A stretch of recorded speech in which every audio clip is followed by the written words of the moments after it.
I mean, Mario, I want to take a step back here because what's going on now is absolutely not normal. I just want to make sure I understand what you're talking about here.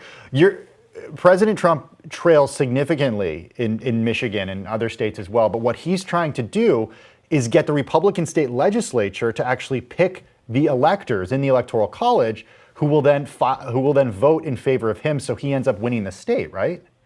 No, you're absolutely right. And as I just explained that, I was thinking to myself, this is very, I'm incredulous as I explain this theory of all these moving pieces that are virtually unprecedented. But no, this is, to say this is a long shot is that's not even enough to really define what this strategy is. I mean, the Republican legislatures, for example, in Michigan, have at least so far said that that's nothing that they would entertain. They wouldn't buck against the will of the people. And these allegations of fraud that the Trump campaign has mounted, there hasn't really been any of those things substantiated so far. Well, if you're watching us right now live, we are seeing some images of Rudy Giuliani, who has started a press conference with the Trump campaign legal advisor Jenna Ellis at the RNC headquarters in Washington, D.C. Rudy Giuliani, of course, is the lead lawyer on this that the president has hired.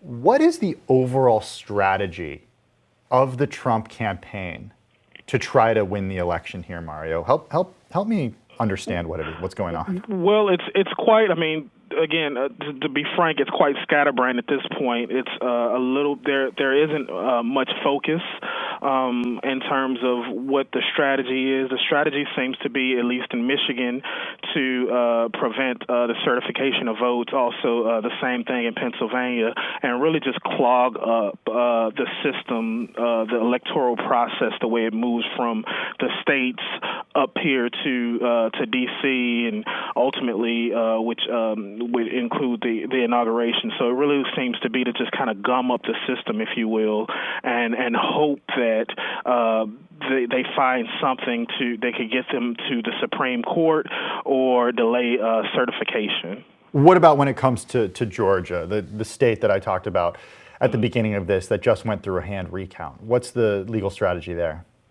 Well, sure.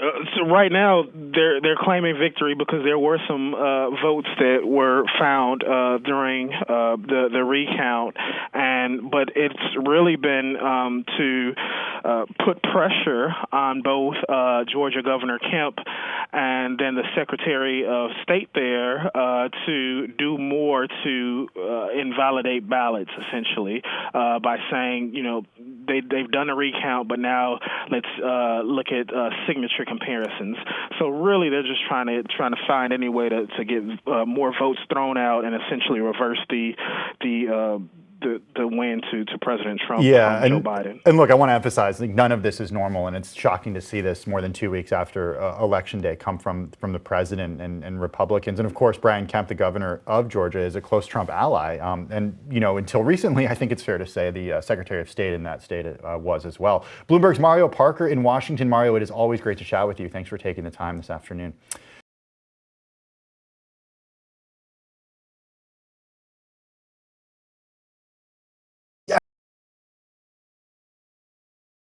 The biggest stories the moment they happen from around the globe. Subscribe to Bloomberg Quick Take now for insight in an instant.